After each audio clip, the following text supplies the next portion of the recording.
নমস্কার, চিটিস কিচেনে আপনাদের সকলকে স্বাগত জানাই। কেমন আছেন সবাই? আশা করছি খুবই ভালো আছেন। আজকে বানাবো রেড সস পাস্তা। তার জন্য কড়াইয়ে জল দিয়ে দিলাম নুন, তেল আর পাস্তাগুলো সিদ্ধ করে নেওয়ার জন্য। তেলটা দেওয়ার ফলে কিন্তু একদম ঝরঝরে থাকবে, একটা আরেকটার গায়ে ছিটে যেতে পারবে না। সিদ্ধ করা হয়ে গেছে, সময় লেগেছিল 5 মিনিট। আমি হাত দিয়ে টিপে বুঝতে পারলাম, তবে আপনারা চাইলে মাছ বরাবর কেটে নেবেন একটা পাস্তা। দেখবেন সাদা একটা লেয়ার থাকবে, তাহলে বুঝবেন ওভার কুক না হয়ে পারফেক্টলি কুক হয়েছে। জল ছেড়ে তুলে নিলাম এবং একটা পাত্রে রেখে দিলাম। এরপর কড়াইয়ে জল নিয়ে টমেটোগুলো দিয়ে দেবো কিছুটা ব্লাঞ্চ করে নেওয়ার জন্য, কারণ আমাদেরকে এটাকে পেস্ট করতে হবে। এরপর ঠান্ডা হলে খোসাটা ছাড়িয়ে আমরা পেস্ট করে নেব। আমার এই ছোট্ট চ্যানেলে যারা নতুন, অনুরোধ থাকবে চ্যানেলটা সাবস্ক্রাইব করে পাশে থাকা বেল আইকনটা ক্লিক করে অল নোটিফিকেশনটাকে অন করে দেবেন। আর রেসিপিটা ভালো লাগলে অবশ্যই একটা লাইক করবেন, কমেন্ট করবেন, পরিবারের সাথে শেয়ার করতে ভুলবেন না। টমেটোগুলো সবকটা টমেটোকে কিন্তু ভালো করে একটা স্মুথ পেস্ট বানিয়ে নিতে হবে। যদি মনে হচ্ছে টমেটোর বোটাটা পেস্ট হতে পারবে না, তাহলে কিন্তু ছুরি দিয়ে কেটে বাদ দিয়ে দেবেন।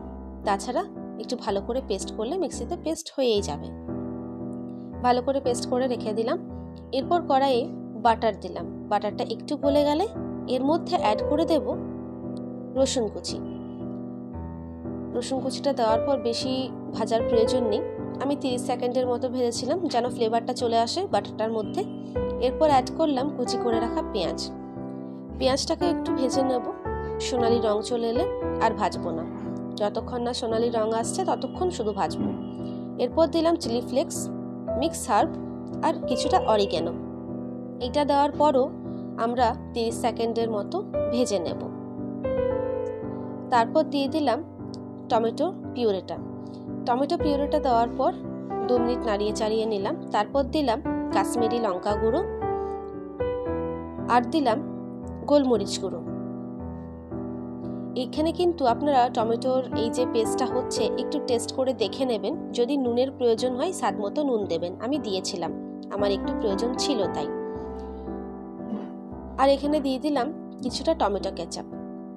2 টেবিলস্পুন টমেটো কেচাপ দিয়ে ভালো করে কষিয়ে নিতে হবে। কিন্তু কষিয়ে নিতে হবে কারণটা জানাবো। কারণ যদি কাঁচা ভাব থাকে তাহলে কিন্তু খেতে একদমই ভালো লাগবে না। আর ভালো মতো কষিয়ে নিলে যখন দেখবেন তেল ছেড়ে আসছে, তখন আপনারা পাস্তাটা অ্যাড করে দেবেন। তাহলে যেমন কোটিং হবে তেমন টেস্টেও কিন্তু হবে। আমি এখানে চিজ অ্যাড করিনি।